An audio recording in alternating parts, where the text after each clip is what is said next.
So I'm kind of losing it because I know I did the right thing in my heart, but it hurt so bad. There was allegations, and let me just say, utter and stupid, absolute trash and garbage that you are a. Yes. Tell me about how did you find out about this? It was crazy. The night. So it has been 24 hours since Blair White has dropped her mega exposed video.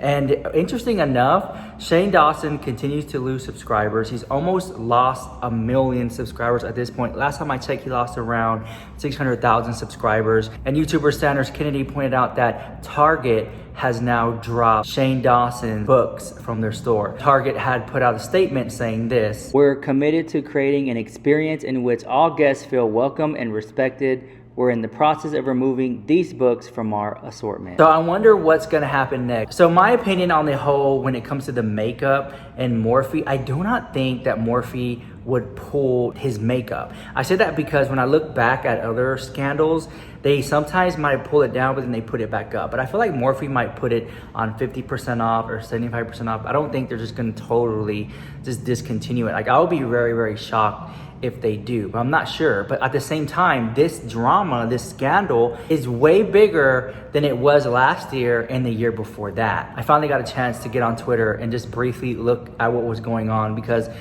I'm disgusted, guys. The stuff that Shane Dawson said, like, I can excuse some things. I think, like, as a person, like, it's one of my biggest weaknesses that I just tend to, like, see the good in people, even when that's like a flaw of mine. I try to see the good in people, and I was like, oh, that's just a joke, or that was just a joke. And as I got to see more of it, I was like, well, okay, that wasn't a joke.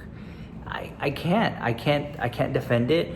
I can't stand behind it. It's like irresponsible at some of the stuff I saw, and it's damaging. Shane Dawson, but at the same time, like, some of that stuff, there's no defending, you know, and it's something that I do have to distance myself away from, and really think about it, because some of the stuff, like the child stuff, that's stuff that triggers me. You know, I was abused as a kid, so it just brings me back there, and I'm just like, oh, I can't. You know what I'm saying? I can excuse things. I have dark humor. I joke around, but some of that stuff did get really dark, and so it's uncomfortable me even talking about it.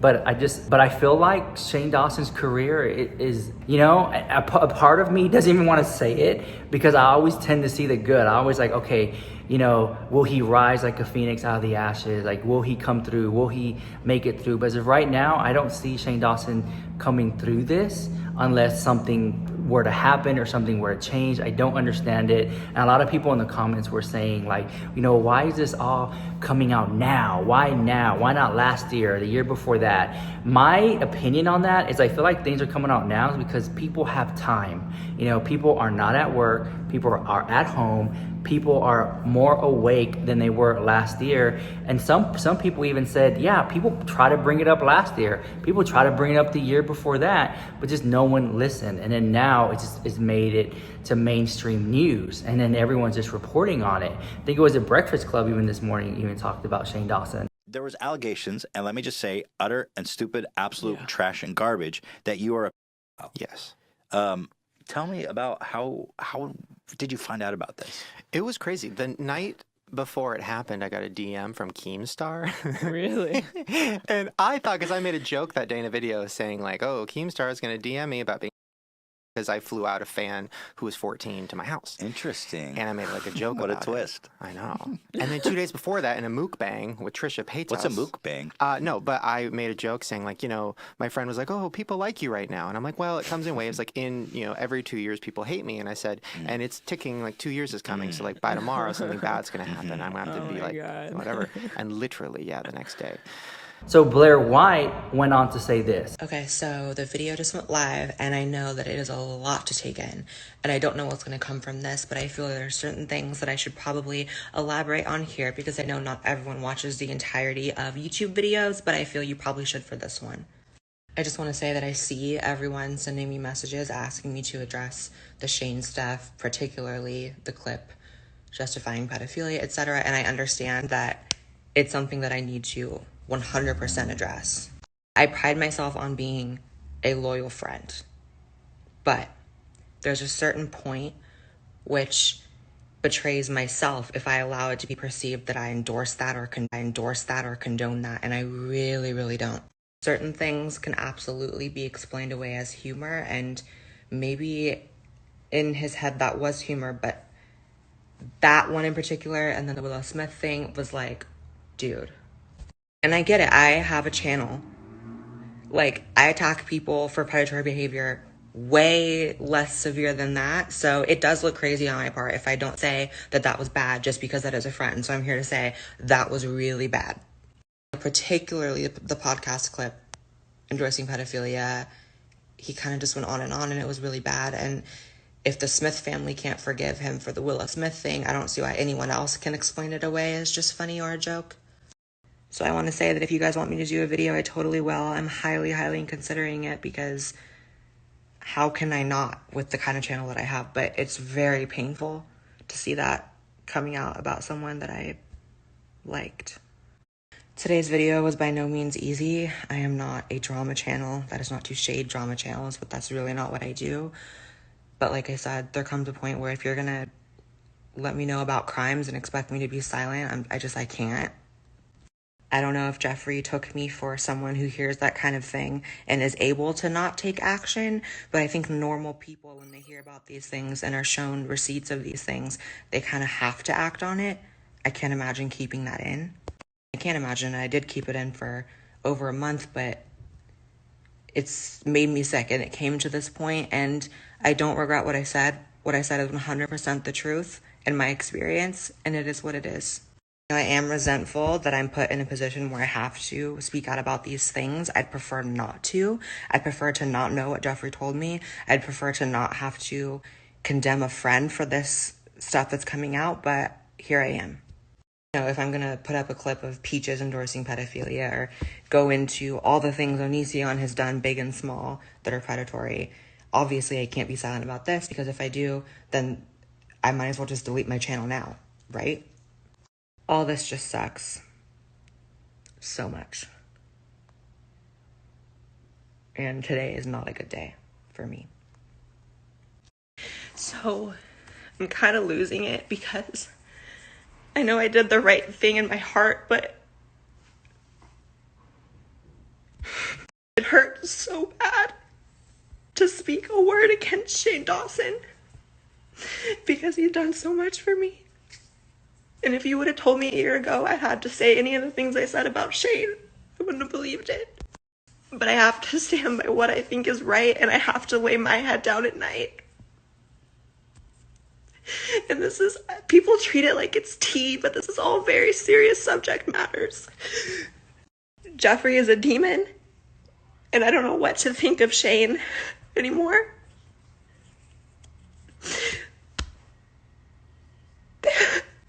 I don't have very many friends. I always joke about that, but it's for real. And there's nothing that puts a knife in my heart more than having to say a bad word about a friend. But then she followed up with this statement. Okay, so I'd like to say a couple things and react to a common comment I'm seeing. I agree that it is possible I fell into Jeffree's trap by making this video. This theory could have been what he wanted, although he probably never expected me to bash him. However, I don't personally think this is the case. When I teased on my IG story a few days before this video that I wanted to do it, he immediately tried FaceTiming me. When I didn't pick up, I immediately got a call from Shane. Both of them were frantic about me doing this and wanted me not to. That's very important for everyone to know. Why all these people have dirt on each other, I'm starting to see they're all monsters. I'm seeing that the upper echelon of YouTube is similar to politics. The top players are all blackmailing, power-drunk people who weaponize secrets, like they secretly record each other, they keep records on each other, they ultimately try to control everyone. It's scary and I want no part of it. Going forward, I want to continue to make the content I was making. Frankly, I don't ever want to see their names again. You can expect me to go back to doing trans LGBT content, social commentary, and videos about my life. The world I dipped my toe into yesterday is not the world. You know, and the question that keeps brought up is where's Jeffree Star in all this? Because he hasn't stand up, he hasn't reached out or made a video or a response or a tweet, you know, and so a lot of people are just kind of like, well, what's going on, you know? But I'm pretty sure, I have no proof, but I'm pretty sure if Shane Dawson and Jeffree Star are as close as they seemed online, then I'm pretty sure they reached out to each other behind the scenes and are maybe comforting each other. But then I don't know. I can only assume that they're like, okay, you know, I'm not gonna say anything. It's gonna be more of a mess. Maybe I just shouldn't say anything at all. But I kind of feel sorry for Shane, because Shane Dawson also, like, he just seems like a person that doesn't weather it well. And I do think, this is my opinion, I do think that this drama was way worse than last year's drama and the year before that. Whereas Tati, she still hasn't made a video, she hasn't said anything. At this point, I feel that Tati was gonna make a video, but because all this happened, she's just sitting back. Either she's like watching it all, or she's like, I'm just gonna cancel my video, cancel, I'm not gonna upload it. So I don't know what's going on, but I think maybe the peacekeeper, the only person who can restore balance to this is Tati, because when she drops her video, people are gonna be watching. Let's just be honest about that. So I'm interested to see what she has to say about all the drama. It's so sad, it's so dark. Like I said, this is not tea, this is not drama. This is somebody's career is now ruined, you know? And within saying that, I often wonder, how can Shane Dawson bounce back from this? You know, is it gonna be one of those situations where in a month or two, Shane Dawson comes onto YouTube and just makes a conspiracy video about, I don't know, Pokemon or something, and then next thing you know, no one's talking about it, just kind of forget about his past scandals. You know, the only person who can cancel yourself is yourself. So Shane Dawson never comes back to YouTube, never uploads another video or documentary or anything like that on the platform, then yes, then I feel like he canceled himself. But if he comes back to YouTube and just goes back to work and starts dropping videos again, that's different. Will you still be watching? Will you not be watching? Apparently almost 1 million people have unsubscribed from Shane Dawson at this point. And it's very sad, and it's, you know, I don't want to sit here and act like I'm rejoicing in someone's failure. You know, I talked about that in my last video. If you watch the last video, I talked about what I've learned from the last Dramageddon and the last Dramageddon before that. You know, like, you get the tea and you get on, you keep making videos after videos after videos, but then you start to notice, like, wait a minute, I don't want to be part of that. So I'm sitting back here, I'm trying to take a different stance and mood behind the whole thing, because I feel like what happened to Shane Dawson if he were to do something that is reprehensible, if that's even the word I'm looking for? What if he doesn't have friends there for him? So it's very dark and it's very scary. And so before you leave your hate comments, think about the comments you're leaving, because that person might read it. And what if that's the last thing that they read?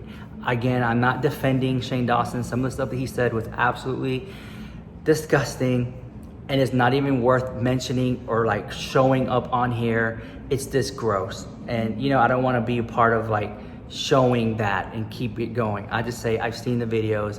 I think it's gross and disgusting. It gives me chills looking at it, because some of the jokes, I don't even think were jokes. Some of them weren't even, I don't know. Woo! I don't know, guys. Next thing I want to talk about is the voicemails, the voice memo leakage, the voice note, the text message, whatever it is that's out there. I feel like when it comes to that, a lot of people in the comments were saying that they wanted to hear it. Is it gonna be leaked out in some situation? My opinion on that whole drama is, if it gets leaked out, then I feel like it ruins the credibility if it was to go to the police. Does that make sense? At that point, it's not like something for them, and it's just like tea and drama, and it just like dilutes the whole situation. You know, I think that wanting to hear it publicly showing on the internet is the wrong thing to do, because if you really care about like the victims and what's going to happen with that, then that stuff should be handled offline and not for the public to hear. Because what if that person, the victim, doesn't want to be outed? What if that victim doesn't want any involvement in it? You know, they just want to maybe go about it a certain way, and they don't want their hands, they don't want people to know because it's embarrassing. You know, does that make sense? So for those people who are pressuring to, I want to hear it, I want to hear the receipt, I don't think that's the right. I think you should take a step back and really think about what it is that I just don't think it's right. And yeah, that's what I'm saying. Some tea you just don't want to know. I'll let you go. Let me know what you think about all this drama in the comments down below, and I'll see you guys in the next video. Bye, I love you so much.